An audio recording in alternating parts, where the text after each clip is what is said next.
Saia, I wonder how many years later that you'll be reading this. The opening of this music box signifies us overcoming our different status in society and joining as one. But I know that we would never be blessed by all to be together. But still, the two of us from the future have decided. The place will probably be a church at night, just the two of us. There would never be anyone blessing your future with a man of such low status. It is I from the past. I send these heartfelt words to you. Congratulations, Your Majesty.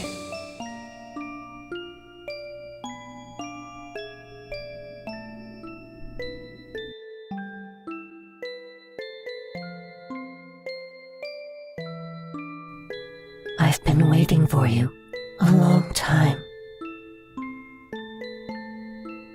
Here at the bottom of the ocean.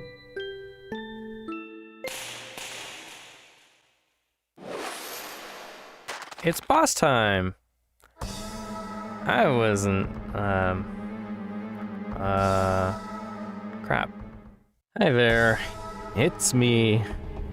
So this boss was very frustrating. The Dran fight felt tedious. Master Uton heavily relied on getting in a good cheap shot at the start, and then failed to put up much of a fight the moment you got in close. Saia? Well, she can go frick right off. This fight is hard, and not just because of a skill gap. It's just genuinely unfair.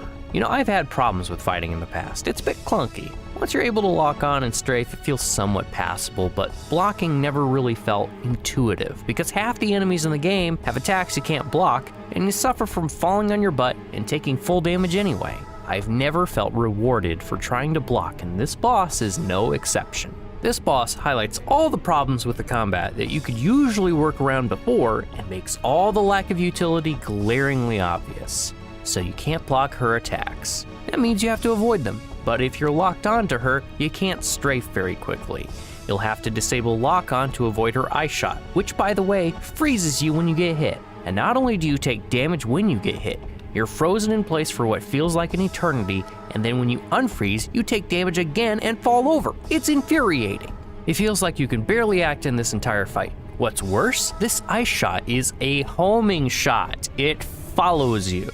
You can't block it, you can barely dodge it, and when it hits you, Saia is free to create as much distance between the two of you as she pleases. It is almost impossible to get in for a melee attack. But here's a nasty little surprise. We haven't talked about her other mechanic. So far, the bosses require you to use an ally to assist you in defeating the enemy. For Dran, I needed Nilla to disable his flight. For Uton, I don't really know what Toan needed to do, but Goro could basically solo him. Saia has a nasty little surprise in store. Ruby can't damage her, or at least not at first. You have to use your other characters to break the shield first. But how do I know that? Well, to be honest, it's not something I figured out on my own, because I was too focused on getting stun-locked to death. When I looked up her boss, I realized that her whole gimmick was the reverse of other bosses. You need to use any character aside from Ruby to deal damage to her shield. Then once it's down, you must use Ruby to damage and defeat her. No other character can harm her once her shield is down. That means you need to keep Ruby alive. If she goes down, there's no point in continuing. Since Saia creates so much distance and hitting from a distance requires being locked on, that thing you can't use to avoid her attacks, I stocked up on as many mighty healing items I had previously stored, threw in a stamina potion, and crossed my fingers. Stamina potions kept Nilla from taking too much damage if she got hit, and it kept her from freezing as well. I never understood them before, but I'm glad I had a couple of them. My plan was to alternate between Nilla and Ruby and use all my food items when needed. Unfortunately, if you want to buy food items to prepare for this fight, you'll need to return to Matsutake or Narune Village because once you recover the key, Rondo disappears and you can't buy items from him anymore. Luckily, Queens has tons of shops for all your other necessities. It's just the one thing it does not have is healing items. or at least healing items that don't make you thirsty. You can see here that I needed to resort to swapping to Goro after Nilla got defeated. I was really starting to sweat, but luckily he was fast enough to shatter her shield in a single hit. But I was not confident I was going to beat her. After a few more swaps, reviving Nilla to allow myself to hit her at a distance, and a couple charge attacks from Ruby, it was finally over. And I have never been so grateful for a fight to be finished. All in all, this boss fight is just awful. As I said before, it takes the most inaccessible parts of the game's clunky combat and puts them all into the same fight, so your usual workarounds stop working. It makes you heavily reliant on items, and it was genuinely not fun jumping into the menu constantly in order to heal characters and watch helplessly as my frozen characters were at her mercy. Again, Saia can just frick right off. Alright, I'm done with my rant. Consider the Queen's arc done. Just watch these cutscenes that wrap up the Queen's story and introduce our new area. My bitterness lives on.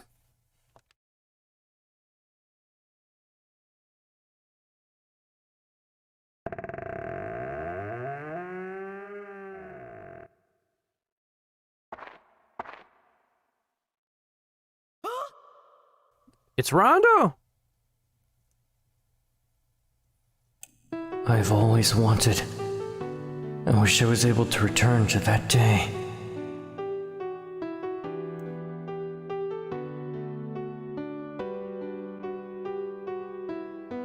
Sorry, I think I'm a bit late.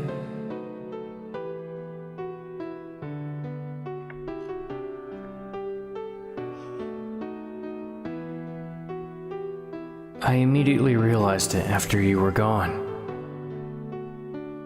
Eternal life. It was meaningless for me. I was waiting all along. I was certain. I thought surely you would come. But you did not. As time passed by, my heart became cold.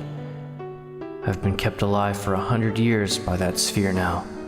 But living without you was like a world with time stopped. I felt as if I was left all alone in a desert. I was never bitter towards you. I just wanted to see you. Just one more time.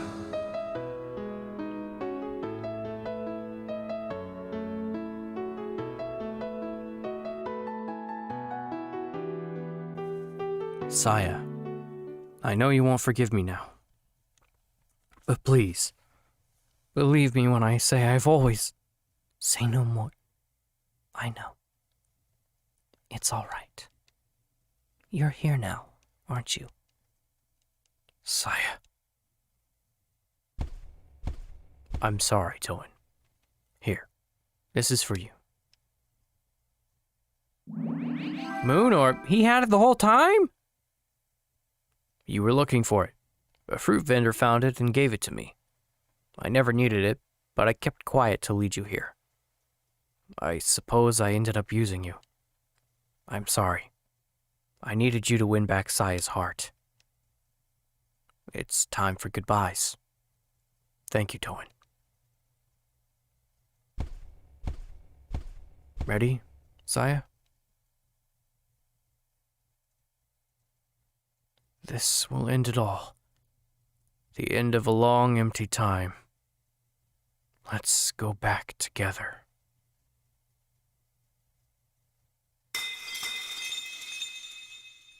Back to that day.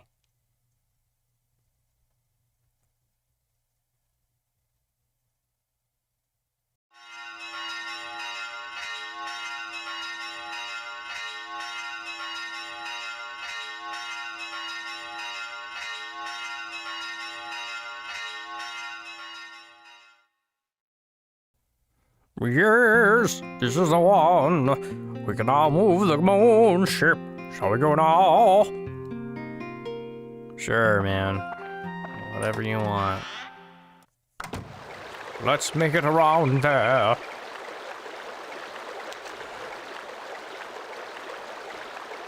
Here we go.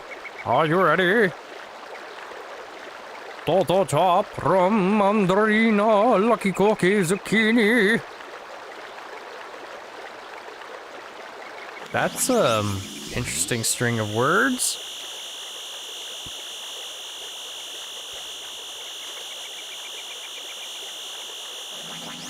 So I guess we're going to the moon now, right?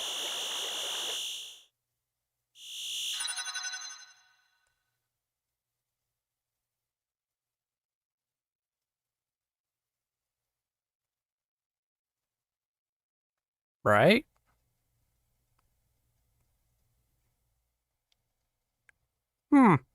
That's strange. It's not working. Are you serious? The moon ship is not reacting to the orb. What's happening here? Sir, could it be that something's gone wrong at the Sun and Moon Temple where the moon ship is stored? What could go wrong? I don't know. The Sun and Moon Temple is a sacred place where the ancient king of the moon, Bariumba Hamulumba, went to his eternal rest. If anything happens, it's our responsibility. Yes, indeed, but it's our duty here on this planet to maintain the Sun and Moon Temple. If anybody finds out that I neglected our duty, I'll be dismissed. We have to do something, or else we can't stay here. Departed, probably. I like it here. I don't want to leave this planet. Theo, do something, please. You say it like it's so easy. I haven't a clue what to do.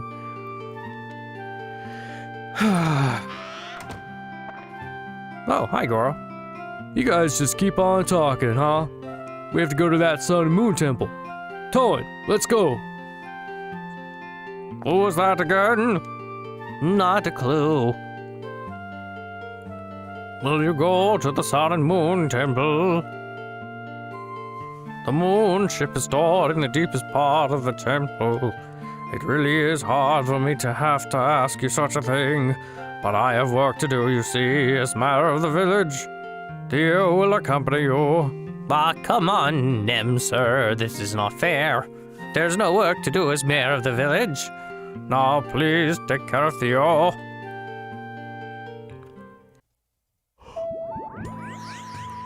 Here we are. This is the Sun and Moon Temple. Shall we go? Oh, this is that thing he was trying to contact earlier. Alright then. This place looks very, well, I'd say barren. If you want to stay alive, turn back. Now.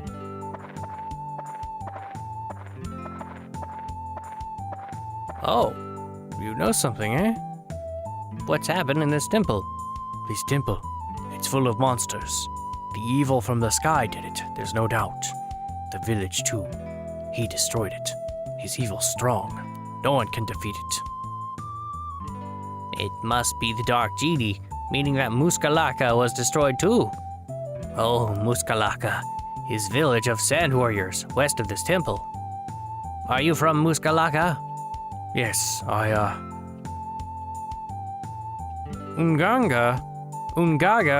I'm Ungaga.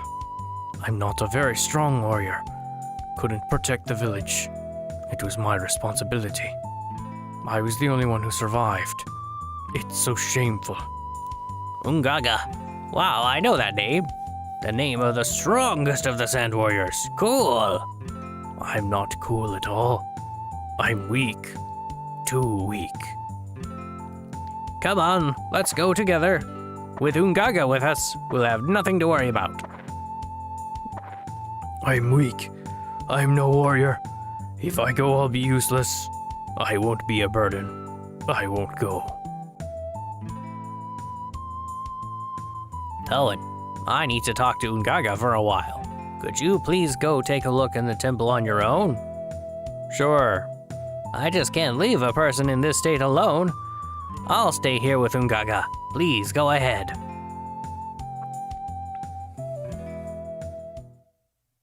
Yeah, I know. I said I was done, but I wanted to say one last thing before I go. I finally did it. I did a little bit of grinding with some of my leftover backdoor items from Matataki Village and finally managed to build up this sword. I thought it would be nice to at least leave this episode off on a positive note.